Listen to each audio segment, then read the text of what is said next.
Era só mais uma carona no meio do nada, mas o que aquela mulher carregava nos olhos mudou o rumo da minha viagem e quase custou minha vida.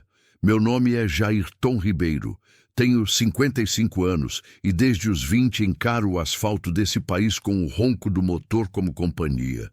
Sou caminhoneiro raiz desses que preferem o silêncio da estrada ao barulho da cidade. Naquele dia, cruzava a BR-364, levando uma carga valiosa, quando vi algo que não combinava com o cenário seco e esquecido do cerrado. Uma mulher sozinha na beira da pista, mochila no chão e um olhar que misturava medo com um pedido mudo de socorro. Pisei no freio. Não porque sou herói, mas porque a estrada, às vezes, te obriga a escolher entre seguir em frente ou escutar o que ela tem para te contar. Essa é mais uma história real da vida bruta, onde cada parada pode ser armadilha e um simples café pode salvar mais que o dia. Você está no canal Estrada Narrada, onde histórias andam no banco do carona. Eu já estava há quase 6 horas direto no volante, enfrentando aquele calor grosso que só o Centro-Oeste sabe oferecer no fim do verão. O tipo de calor que atravessa o para-brisa como se o vidro fosse de papel, se infiltra pelo painel, escorre pela pele e gruda na alma. Meu Scania, velho parceiro, de guerra, roncava firme sobre o asfalto irregular da BR-364, fazendo seu som habitual, como um mantra de estrada.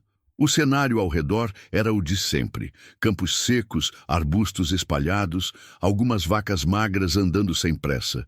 Tudo parecia normal demais, repetido demais. Até que vi, de longe, parecia uma miragem, um vulto parado, quase imóvel, encostado num dos totens velhos que indicavam a distância até Rondonópolis. Uma mulher, sozinha, polegar estendido, mochila no chão. Nada se mexia, nem mesmo o cabelo dela. Parecia que o tempo tinha parado ali só para ela existir. E não era qualquer mulher. A beleza dela destoava daquele pedaço de estrada poeirenta como flor no asfalto. Mas o que mais me fez reduzir a marcha, mais do que o visual, foi o olhar dela. Aquele olhar com 2 sentimentos gritando ao mesmo tempo, medo e esperança. A mistura que homem da estrada reconhece como sinal de que tem coisa ali que não bate. Encostei o caminhão no acostamento devagar, como quem respeita algo sagrado. Olhei pelo retrovisor, conferi os arredores, mantive o pé pronto no freio de mão. A estrada estava vazia, só o canto distante de um quero-quero cortava o silêncio do cerrado. Ela não se moveu, até eu abrir a porta do carona. A mulher se aproximou com passos curtos, mas decididos. Estava suada, a roupa meio empoeirada e o rosto carregado de algo difícil de definir. Não era só cansaço. Tinha coisa ali que pesava mais que a mochila que ela carregava. Boa tarde, eu disse, voz firme, sem gentilezas excessivas. Estrada ensina que excesso de doçura afrouxa o juízo. Ela respondeu com um leve aceno e um obrigada seco, que parecia vindo de alguém que já esperava muito pouco dos outros. Vai para onde? Perguntei, enquanto ela ajeitava a mochila entre os pés. Cuiabá, ou até onde o senhor puder me levar. O sotaque dela era neutro, difícil de localizar, mas as palavras pareciam escolhidas com cautela. Algo nela era ensaiado, e mesmo assim não consegui mandar seguir viagem. Talvez fosse a solidão dela espelhando a minha. Talvez fosse só intuição, enquanto voltava a engatar a marcha e o Scania retomava o rumo da pista. Reparei melhor nela pelo canto do olho. Usava uma calça jeans surrada, camisa cinza sem estampa e uma jaqueta escura amarrada pela cintura. Os cabelos estavam presos num coque improvisado, daqueles que se faz com pressa, como quem não quer ser reconhecida. As mãos, porém, chamavam atenção. Unhas cortadas rentes, pele marcada, mas não por trabalho de roça. Eram marcas recentes, como arranhões e cortes finos. Ela mantinha o olhar fixo na estrada, sem puxar papo. E eu, que sempre fui de conversar com carona, também segurei o verbo. O silêncio entre nós era carregado demais para preencher com qualquer bobagem. Mas a mente da gente nunca para, e a minha já começava a juntar peças invisíveis. Quem anda sozinha por essas bandas? Fugindo de quê? Ou de quem? E por que aquele olhar misturado me lembrava tanto histórias que não acabam bem? Quando passamos pelo entroncamento da BR-070, que liga para a Primavera do Leste, ela se encolheu no banco como quem teme ser vista. Quase imperceptível, mas meus olhos, acostumados a notar movimento de bicho na beira da pista, não deixaram passar. Foi aí que percebi. Ela olhava para trás de vez em quando com o canto do olho.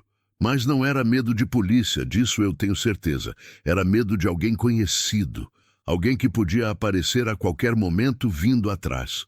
Você tá sozinha nessa estrada? Perguntei, tentando soar casual. Ela hesitou. Sim, faz 2 dias. Não insisti. Aprendi que quando a resposta sai arrastada assim, é porque a verdade está amarrada numa mentira. Mas não era hora de pressionar. Só que, enquanto ela dizia isso, um Gol prata passou na pista contrária. Ela não virou o rosto, mas os ombros dela enrijeceram como se tivessem levado um choque. Meus instintos, que nunca falham, gritaram por dentro. Decidi parar num posto velho que conheço há anos, chamado Bandeira Branca. Lugar discreto, mas confiável, sempre com café quente e 2 frentistas que não fazem pergunta. Disse que precisava abastecer e esticar as pernas. Ela assentiu, sem dizer nada. Quando desci, fui até a loja de conveniência e comprei 2 garrafinhas de água e um café na hora. Voltei e entreguei a ela. Toma, sol frita o juízo se a gente não beber. Ela pegou com as mãos trêmulas. Obrigada. O silêncio dela agora pesava ainda mais. Olhava para a garrafa como quem não sabia se aceitava ou se... E fugia. Teu nome é? Perguntei num tom neutro. Lorena, respondeu sem me encarar. Sou Jairton. Pode ficar tranquila. Não sou de fazer pergunta que não quer responder, mas também não sou idiota. Ela levantou os olhos pela primeira vez. Eu não tô aqui para enganar ninguém, só preciso chegar. Ah, logo. Aquela frase ficou rondando minha cabeça como mosca em farol de caminhão parado. Quando voltamos para a estrada, o clima no caminhão estava ainda mais denso. Era como se cada buraco da pista amplificasse o silêncio. E quanto mais o tempo passava, mais eu tinha certeza. Tinha coisa errada naquela história. Mas também percebia que ela não era só parte do problema. Parecia prisioneira dele. Algo me dizia que mais à frente a estrada ia me contar o que ela ainda não queria dizer. E talvez pela primeira vez em muito tempo eu tivesse pego uma carona que mudaria o rumo da minha rota. Talvez não. Da estrada, mas da vida mesmo. Lorena ficou calada por boa parte do trecho seguinte, mas eu já não dirigia mais com a mesma tranquilidade de antes. O motor do Scania seguia firme, o ponteiro do diesel marcava mais da metade do tanque, e o céu aberto deixava claro que não choveria tão cedo. Mas dentro da cabine, o clima estava fechado. Eu prestava atenção em tudo, no jeito dela segurar a mochila, na forma como mexia no zíper do bolso lateral, até no movimento dos olhos, que a cada tanto espiavam pelo retrovisor do lado do passageiro. Quando ela finalmente resolveu falar, disse que estava fugindo de um ex-companheiro, agressivo, que morava com ele em Sinop, e que as coisas tinham se tornado insuportáveis. A história era bem contada, cheia de detalhes, mas algo soava mecânico, como quem repetiu muitas vezes no espelho. A maioria dos que fogem carrega desespero no tom de voz, uma pressa de explicar o que ninguém perguntou. Lorena era o oposto disso, fazia pausas calculadas, usava palavras diretas e mantinha o olhar firme como se quisesse me convencer e não apenas contar. Aquilo me incomodava. Caminhoneiro antigo como eu, aprende a diferenciar urgência de atuação. E a história dela cheirava a texto, decorado. Foi nesse clima de suspeita que tudo começou a desmoronar.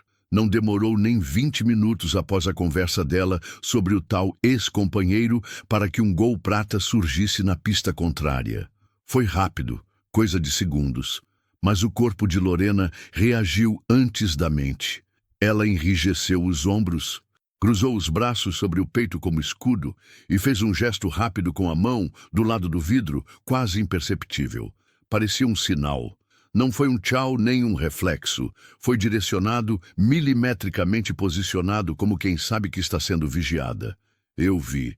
Fingiu que coçava o pescoço, mas os dedos se moveram em um padrão que não enganava quem passou anos prestando atenção em códigos entre caminhoneiros. Um arrepio subiu pela minha espinha. Continuei dirigindo sem mudar a expressão, mas por dentro, minha cabeça já se mexia como motor a 1000 rotações. Alguma coisa estava errada. Muito errada. E ela sabia que eu tinha percebido. O silêncio voltou a dominar o ambiente, mas dessa vez com o peso de um segredo entre nós. Eu respirava fundo, tentando manter o foco na estrada, mas de canto de olho eu vigiava cada gesto dela. Eu não podia dar bandeira. Ainda não. Tomei a decisão de parar no posto pouso do motorista, que ficava a uns 30 quilômetros dali, lugar que já salvara minha pele algumas vezes, com café forte e gente confiável. Estacionei o bruto próximo à bomba de diesel e desliguei o motor. Vamos esticar as pernas um pouco, disse, tentando parecer casual. Lorena apenas assentiu com a cabeça. Entramos na lanchonete e pedi 2 cafés coados na hora. Enquanto ela foi ao banheiro, caminhei até a lateral do balcão, onde ficava seu Osmar, o dono do lugar. Homem de voz rouca e olhos pequenos que enxergavam longe. Seu Osmar, me diz uma coisa. Apareceu por aqui. Alguém perguntando por caminhão hoje? Ele franziu a testa e puxou o boné para trás. 2 homens de Ayrton. Estava com a camisa enfiada dentro da calça, mas nervoso demais para disfarçar. Um perguntou se passou por aqui um caminhão transportando peças de motor importado. Achei esquisito. O sangue gelou. Aquela carga era sigilosa. Só 3 pessoas sabiam que eu estava levando aquilo. E Lorena era uma delas agora. A outra informação que seu Osmar me deu foi ainda mais preocupante. Os homens estavam de carro, prata. Um Gol, o mesmo que cruzamos há poucos minutos na estrada. Voltei para o caminhão com um nó no estômago. Lorena já estava lá dentro, sentada, olhando o celular que insistia em não ter sinal. Entreguei o café a ela e me sentei no banco do motorista. Tá tudo certo? Ela perguntou, com a voz mais doce do que antes, quase ensaiada. Assenti, mas por dentro eu já tinha decidido. Aquela mulher não era só uma vítima. Se era parte de um golpe, não estava sozinha. E pior, o plano já estava em curso. Ela não era uma aventureira pedindo carona qualquer. Era uma peça numa engrenagem que já estava girando há mais tempo do que eu imaginava. Comecei a pensar em tudo que poderia estar escondido na mochila dela, ou até mesmo se ela tinha um rastreador ali dentro. Era um plano ousado demais para ser só coincidência. Caminhoneiro não é polícia, mas também não é burro. A estrada ensina que quando a mentira é bonita demais, o tombo é feio. Olhei para frente, engatei a marcha e voltamos para a BR. Mas agora, minha mente não estava mais na pista, estava a alguns quilômetros à frente, tentando imaginar onde e quando o golpe aconteceria. Enquanto rodávamos rumo ao próximo trecho, mais vazio e mais propício a emboscadas, pensei em alternativas. Se eu parasse em algum outro posto e chamasse a polícia, ela poderia desconfiar e fugir.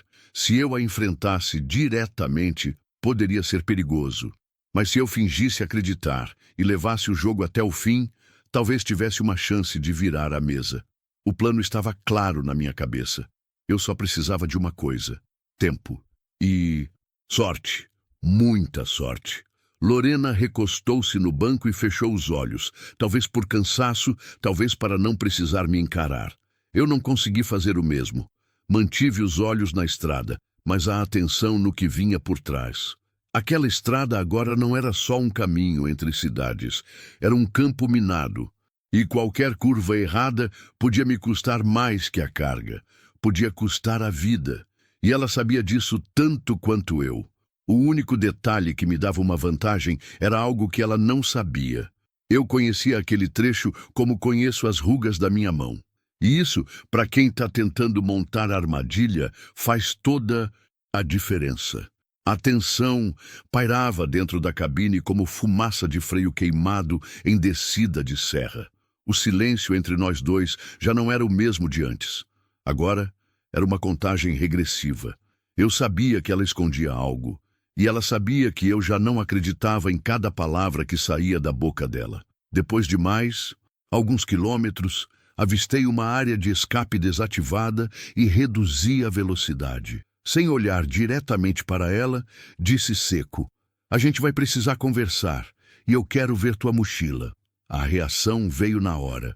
Lorena travou os ombros e virou o rosto lentamente, como quem calcula todas as consequências de um gesto. Não disse nada por alguns segundos, segundos longos como fila de balança da ANTT. "Pra que isso agora?" ela perguntou, tentando soar ofendida, mas havia medo por trás. "Porque essa carga que eu carrego vale mais do que parece, e eu preciso saber se você está aqui como passageira ou como isca." Ela respirou fundo, a mão apertando a alça da mochila com força, e aí, finalmente, soltou. Não com alívio, mas com rendição. "Tá bom, mas você precisa entender. Eu não queria fazer parte disso." Ela abriu o zíper com cuidado, como quem revela não só objetos, mas verdades, encardidas. De dentro, tirou uma blusa enrolada e um estojo de maquiagem barato, que jogou para o lado sem cerimônia. Debaixo deles, veio o que realmente importava. Um pedaço de papel dobrado várias vezes, amassado nas bordas e com marcas de dedos suados. Ela me entregou o papel sem dizer uma palavra. Peguei devagar, desdobrei e li com atenção. Era um roteiro, um plano, escrito à mão, com frases curtas, diretas, como instruções de teatro para um papel trágico. "Diga que está fugindo de relacionamento abusivo. Evite perguntas diretas. Não olhe muito pelo retrovisor. Sorria de forma discreta. Diga que vai até Cuiabá. Nunca mencione nomes." Era mais que um plano de engano. Era um script frio, construído com base em situações reais. Gente que já tinha feito isso antes. Gente que conhecia bem a rotina dos caminhoneiros. "Isso aqui é coisa de profissional", murmurei, sentindo um aperto no estômago. Quem escreveu sabia o que estava fazendo. Ela assentiu, sem levantar os olhos. "Foi o meu irmão. Ele e os 2 amigos dele. Disseram que era só para distrair você até o ponto do desvio. Que ninguém ia se machucar." Ali, pela primeira vez, ela parou de representar. As palavras saíam, desorganizadas, com a respiração falhando entre uma e outra. "Eles me prometeram que era simples, que era só fingir, fazer você confiar, seguir o plano e pronto. Mas você me ofereceu um café e não perguntou se eu tinha culpa, nem tentou tirar proveito." Ela estava chorando, mas sem fazer alarde. Era um choro contido, amargo, de quem sabe que errou e que talvez não tenha volta. E eu respirava fundo, tentando conter o sangue fervendo. Porque no fundo eu sabia. Aquilo não era só um roubo, era uma tocaia armada com frieza, escolhendo a dedo o caminhão, a carga e o motorista. E por mais que ela tivesse sido forçada, era cúmplice. Não tinha como negar, mas também não era uma criminosa qualquer. Eu olhava para ela e via uma pessoa afundada num esquema mais sujo do que imaginava, presa não só por medo, mas por dívida moral. "Você tem noção do que ia acontecer comigo, Lorena?" Perguntei firme. Ela apenas balançou a cabeça, lágrimas descendo. "Se der errado, eles disseram que poderiam fazer sumir o motorista, que seria rápido." Diante daquela confissão, a adrenalina bateu forte, mas o instinto de sobrevivência falou mais alto que o impulso. Não era hora de perder o controle, era hora de pensar como jogador e não como vítima. Virei o papel de cabeça para baixo, depois dobrei de novo e o guardei no porta-luvas. Liguei o motor, engatei a marcha e disse apenas: "A gente vai virar esse jogo." Ela me olhou surpresa. "Como assim?" Respirei fundo antes de responder. "Você vai seguir o plano. Vai continuar fingindo. Vai manter o papel de caroneira inocente, mas agora é por nós, não por eles. E quando chegarmos no trecho do desvio, eu vou estar preparado. Ela não respondeu de imediato. O silêncio agora era outro, não de tensão, mas de rendição a algo maior. Se você mentir de novo, se der um sinal para eles, se tentar qualquer coisa, você sai do caminhão no meio do mato e não entra mais. Ela assentiu com a cabeça, ainda em choque com o rumo que aquilo tomava. E se a gente for pego? Então a gente cai atirando, respondi com um meio sorriso. A estrada nos ensinava isso. Quem não luta é engolido. Enquanto voltávamos à BR-364, algo mudou no clima. Não era mais apenas um transporte de carga. Agora era uma operação. Cada buraco na pista era um lembrete de que eu tinha minutos, talvez horas, para bolar uma estratégia que salvasse minha carga, minha vida, e talvez até a dela. E por mais que Lorena ainda fosse uma incógnita, uma coisa eu sabia. Ela estava mais segura ali comigo do que com os que mandaram ela cumprir aquele roteiro. Caminhoneiro não é policial, mas é bicho vivido. E estrada ensina a desconfiar, a ouvir mais que as palavras, a notar os sinais que o mundo joga disfarçados. Agora, cada curva seria um teste, cada farol alto no retrovisor um possível inimigo. Mas eu tinha uma carta na manga. Conhecia aquele trecho de rodovia como quem conhece a própria solidão. E tinha amigos na escuta do rádio PX. Amigos que, em silêncio, sabiam quando era hora de aparecer. Com o plano alinhado na cabeça e o papel amassado guardado no porta-luvas como prova e alerta, liguei o rádio PX e usei um código antigo, conhecido só entre quem já rodou muito. Rastro sujo na trilha do Gavião, atenção no KM 211, disse, sem elevar o tom. Quem precisava entender, entendeu. Aquilo era uma forma indireta de dizer que havia risco real de tentativa de assalto e que o motorista precisava de olhos atentos e, se possível, ajuda. Não demorou 2 minutos para que Toninho do Guincho respondesse com aquele sotaque matuto arrastado que sempre me dava uma ponta de esperança. Câmbio! Jairton, tô pela área. Se precisar fechar a trilha, me dá um toque. Outros colegas responderam também. Gente que talvez eu nem conhecesse pessoalmente, mas que confiava mais do que muita gente que se diz irmão. Caminhoneiro é assim. Quando a coisa aperta, quem está no asfalto junto não pergunta. Muito só aparece. A gente conhece o ronco de cada caminhão, o chiado do rádio, o estilo de quem fala. A irmandade da estrada não se explica, se sente. E ali, com Lorena quieta ao meu lado e os minutos correndo, eu sabia que era a hora de jogar o jogo com inteligência e sangue frio.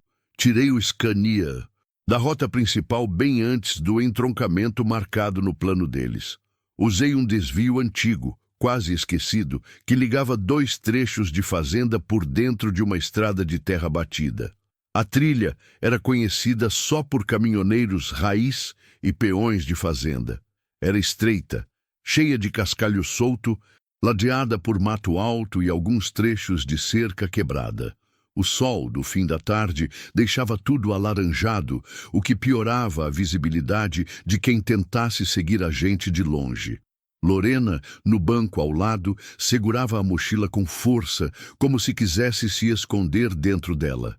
Eles vão achar estranho você ter saído da rota, disse com um fio de voz. É isso que eu quero, respondi. O medo dela era palpável, mas também era um sinal de que ela já não estava do lado de lá. O Scania trepidava na estrada de terra, cada buraco parecia uma bomba relógio. Mas segui firme. Sabia exatamente onde aquela estrada acabava, em frente ao posto da PRF de Pedra Azul. E lá, se tudo desse certo, teríamos o palco perfeito para virar o jogo. E se desse errado, bom, aí a gente ia descobrir do que era feito. A poucos metros do fim da trilha, fiz um último chamado no PX. Atenção, posição do caminhão. Lobo Branco, chegando no ponto do laço. Toninho entendeu.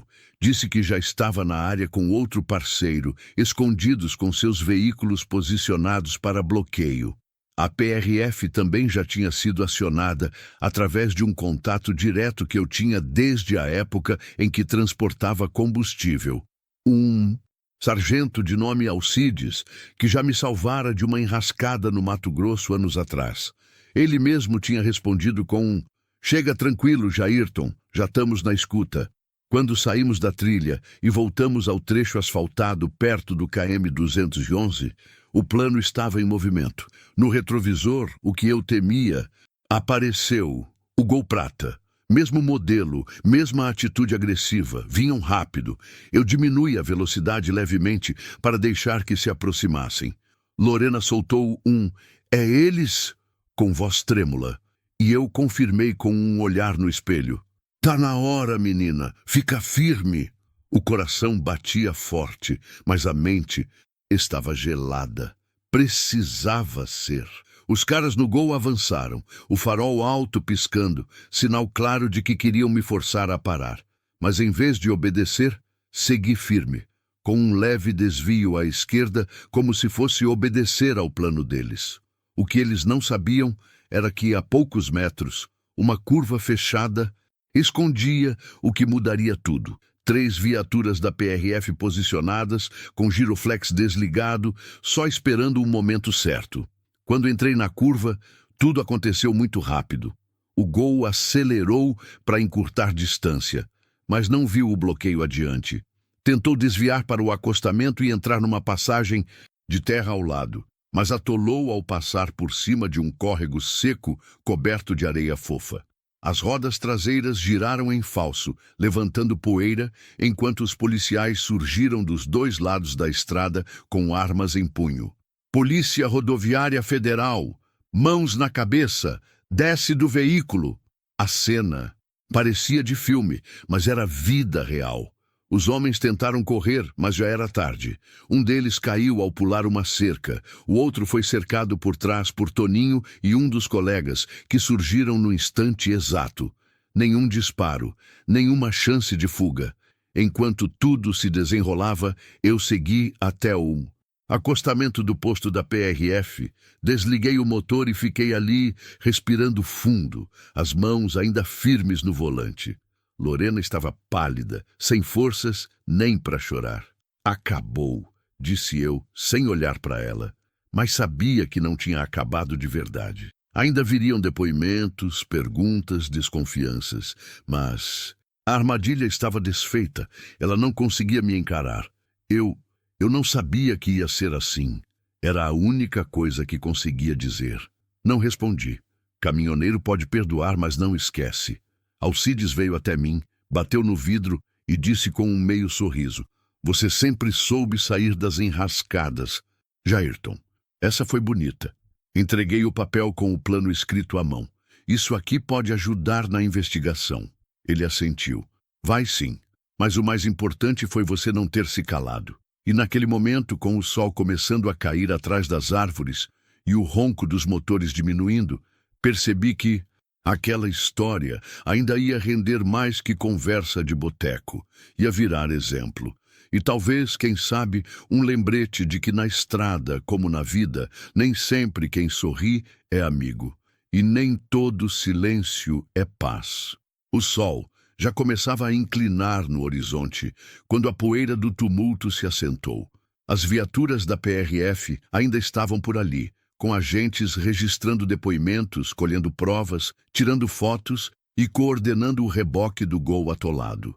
Lorena permaneceu sentada por um tempo em silêncio, as pernas balançando para fora do banco do caminhão, com o rosto meio escondido pelo cabelo desgrenhado. Quando finalmente foi chamada, levantou com passos lentos, como quem carrega o peso de 1000 estradas nos ombros. Dentro da sala da PRF, falou com a voz baixa, mas firme. Contou tudo, os nomes dos envolvidos, o papel que lhe foi imposto, como foi coagida pelo irmão e os comparsas, como a prometeram que seria rápido e sem machucar ninguém. Disse que teve medo, mas que a hesitação começou quando recebeu um café oferecido sem cobrança, sem intenção. O sargento Alcides Ouviu com atenção, anotando cada detalhe, e ao fim da conversa lhe garantiu que isso contaria a seu favor.